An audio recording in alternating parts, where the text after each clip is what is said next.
onto what is called as the medial surface. of cerebrum. Okay. The first thing that you would see in the medial surface is this band Corpus of callosum. white matter. Corpus. This is called as the corpus callosum, which has actually got 3 parts but not very easily understandable because of the destruction. Anyway, so this particular, you can see a membrane like structure. This is called as the septum pellucidum. This is called as the septum pellucidum, and it is hanging below the corpus callosum. Above the corpus callosum there is a groove. So this is the sulcus. This is called as the callosal sulcus. This is called as the callosal sulcus. This is called as the callosal sulcus.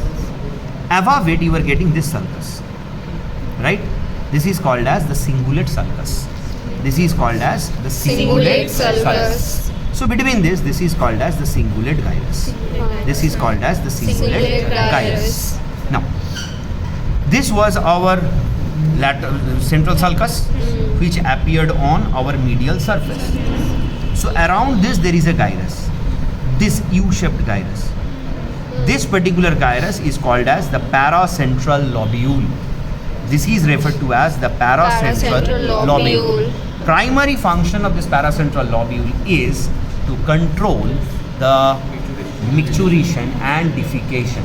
These are basically the highest centers for micturition and Defecation. now if you look at it very carefully, see, this was our central sulcus. Yes, sir. Central sulcus was dividing our motor from the sensory. Sensory.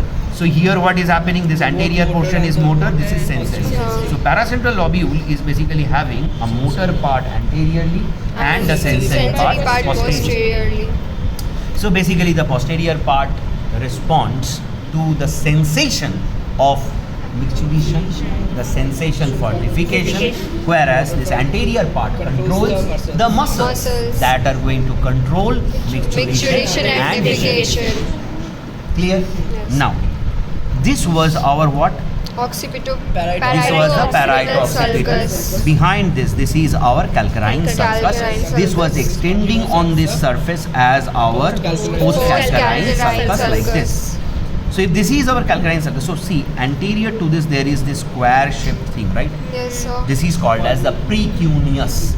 This is called as the precuneus. Posterior to it, this is called as the cuneus. Posterior, this is parieto-occipital, this is precuneus, and this is the Cuneus. cuneus. Okay? And here, just sir, age gyrus, right? Just sir, this gyrus is basically a continuation of what is called as the uncus. Eta hoche sir uncus. This is like an inverted. This is, see, this is like this. Age portion.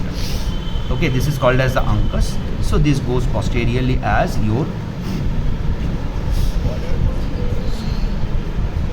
Now what is this? Just say age portion ta dekho. This one. This is your diencephalon or the great thalamus. Okay, this is your diencephalon or the great thalamus. Bulge. Eta hoche tomar sir thalamus. Okay, now see. This is your septum pellucidum. So there is a cavity inside. There is a cavity inside this, right?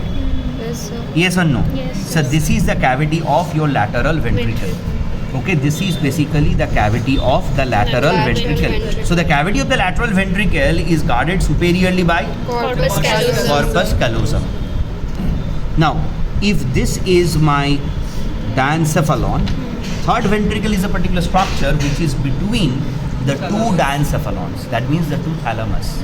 Okay, so it can only be understood that here lies your third Third ventricle. ventricle. Okay, here lies your entire third ventricle. So if you have cut this, it is not possible to understand this.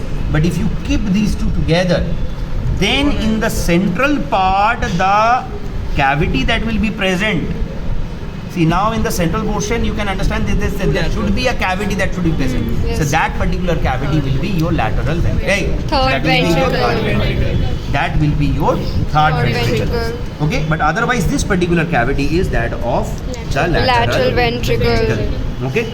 Now the last thing is about this fellow. What is this fellow? Corpus Yes, sir, this is the callosum. corpus callosum. This is called as the posterior end. This is the body. This is the anterior, and this is the anterior. But they have got different names. Okay.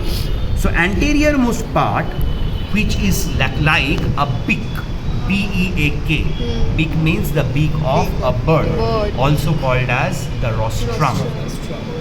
So here lies the rostrum. Okay, here lies the rostrum.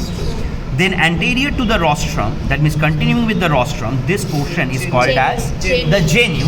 Genu means the curvature. Okay, genu means the curvature, genu means the knee. So our knee is like curved. So this portion is called as the genu. Genu. Then you get the entire body of the corpus callosum, and finally this posterior part is called as the splenium. Okay, this is referred to as Splenium.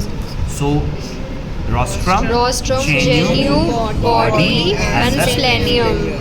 Clear?